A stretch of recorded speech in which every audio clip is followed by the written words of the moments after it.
Hey y'all, it's Dr. Know-It-All coming to you on the way home back to Athens from Washington D.C. and we're on I-95, which was it's the absolute worst highway in the United States, at least. I can't answer for the rest of the country, but I mean the rest of the world, but it's definitely the worst in the U.S.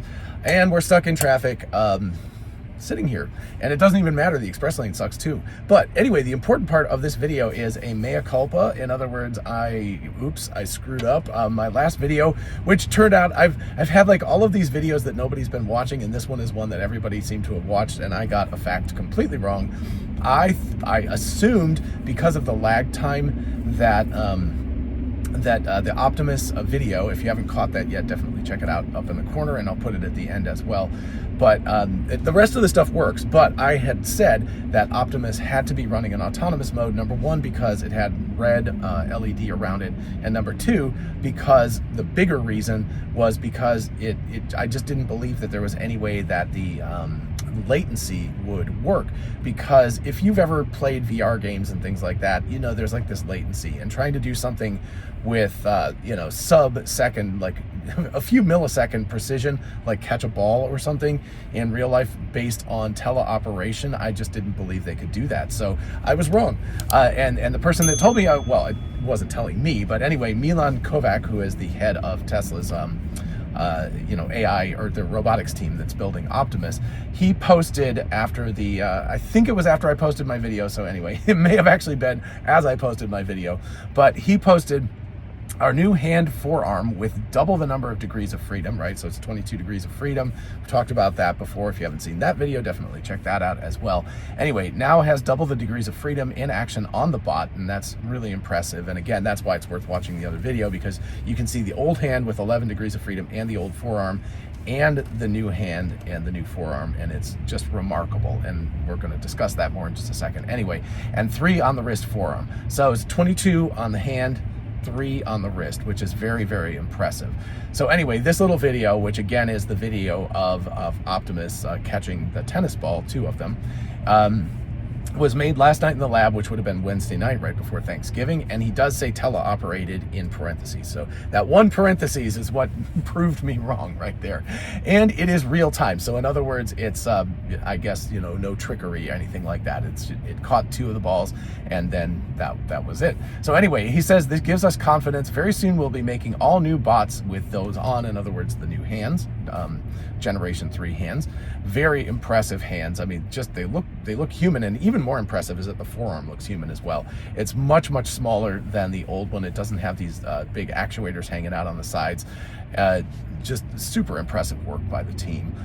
Anyway, so still some work to finish by the end of the year, so in the next 6 weeks, I guess, in particular around extended tactile sensing integration, much more surface coverage than the previous hand. So what that means is if I pick up this phone case here, I have to feel it, right? So it's not just a pressure sensitive kind of thing where, well, actually it is. I mean, partially it is pressure sensitive, but it's also just a much more refined pressure sensitivity. In other words, not gross pressure sensitivity like a gripper or something where it's just squeezing on it, but the ability to feel with every single finger. So there's much more surface coverage than on the previous hand, which means they have a lot of work to get all of the tactility, or whatever you want to call it, of the hand working.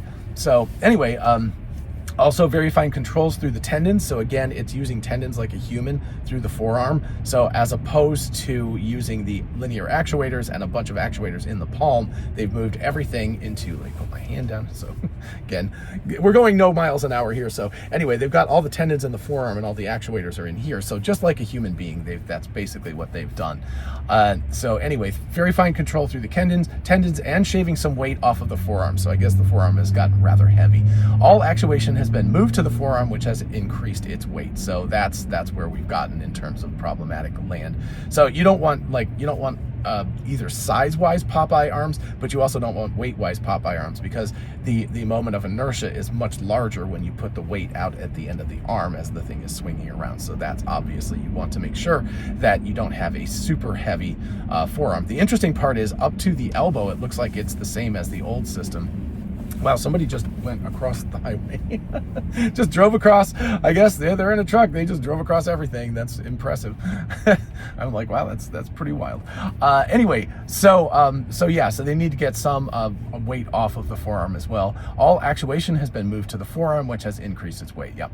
So anyway, interesting challenge around having enough squishiness, compliance, and a protective layer on the fingers and palm without affecting tactile sensing too much. So that was what I was talking about in the previous video. It looks like he's wearing kind of a Michael Jackson glove, you know, the one-arm glove on top of the hand, because for, again, physical grabbing, our fingers, you know, we have like a little bit of fat and whatever else in our fingers, and that allows us to have some compliance, so you can squeeze something like this, or more importantly, something like, if I can get it out, the Cybertruck's cup holder is very, very tight, but something like a Coca-Cola, which is open, you don't want to like grab it too tight and squeeze the can, or alternatively, you don't want to grab it too loosely and drop the can, in which case, you know, inside of your car is all messed up with Coke Zero.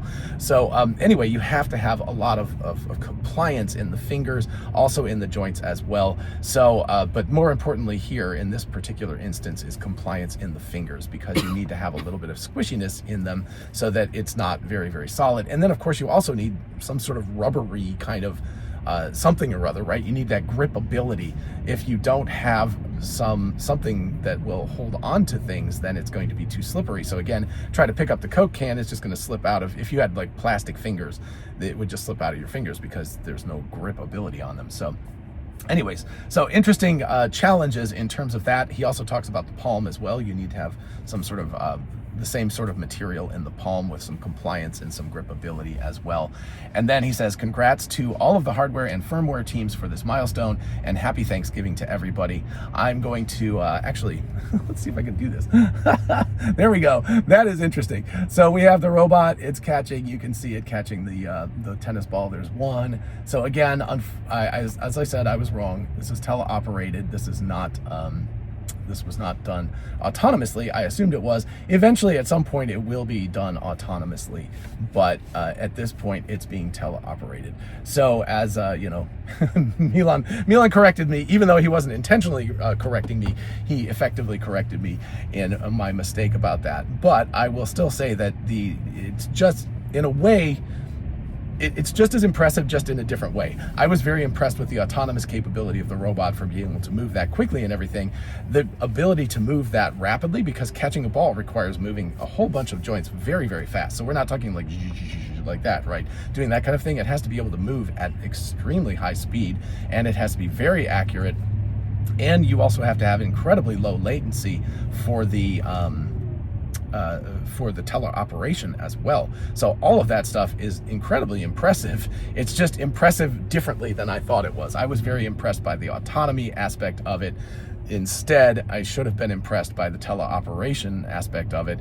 But no matter what, the capability of the robot, of Optimus, to move that rapidly with its left hand, that's the one that had the new hand on it, and the fact that all of the tendons and everything were placed, and the actuators were placed inside the forearm, is exceptionally impressive. It will be very interesting to see if they can mass produce this hand, because there are some concerns that being able to do this with tendons and things, there's so much compliance, speaking of compliance, in the tendons, that the tendons can actually stretch over time, even if you make them out of something like Kevlar, that they can eventually get to a point where they actually stretch, so that the hand is not accurate anymore. But of course, that's one of the places where a neural network comes in, because a neural network, sort of like a human brain, is able to figure out how things go. If you want to take an extreme example in humans, you just take from the time we're infants to the time we're 18 or 19 years old. We go from being like this big to, 5'5", 6 feet, whatever. We grow massively, and we're able to recalculate all of that information about our bodies and continue to operate effectively over that length of time. And then, you know, every day when you wake up, especially as you get older, you know, you have lovely problems with your back or your legs or something, and you kind of have to recalibrate how you're going to walk around. So, you know, every day you're kind of doing that on a small scale. So again, neural networks are really good at mimicking that type of behavior because they're end to end, because you're taking like sensations and photons and things like that in, and what comes out is the angle of all of these joints in the arms and the hands and stuff. And you just can't do that. You can't do that with heuristics. It's just too complex to try to figure out how to do something like that with heuristics. So it's a big advantage of neural networks to be able to do something like that. And I don't know, it's just very impressive that they're able to do that. But even the other piece of this, the other two pieces of this, number one is the fact that they've got the teleoperation latency down to, it must be like sub 40 milliseconds or so, or else there would be so much delay that the human operator would be confused and be unable to manipulate the robot remotely effectively without very short delay like that. And then the second part is the ability for the actuators to move, to change state rapidly enough to have it do something like catch a ball. That's a very complicated, very rapid movement, and it's incredibly impressive that they're able to do that. So anyway, happy Thanksgiving to the robotics team, and of course, good luck for the rest of the year. It sounds like it's going to be a very busy year. So hopefully, if that was our Thanksgiving or Black Friday present was a new hand, then we'll see what kind of Christmas present they decide to give us at the end of December. Hopefully, we'll get some interesting Christmas presents for Optimus at the end of this year. So, all right, that's what I've got for all of you. I'm still stuck in traffic. We've got a long ways to go. It looks like we won't be home till probably midnight tonight. So wish us luck, and we will see you in the next video. Bye-bye.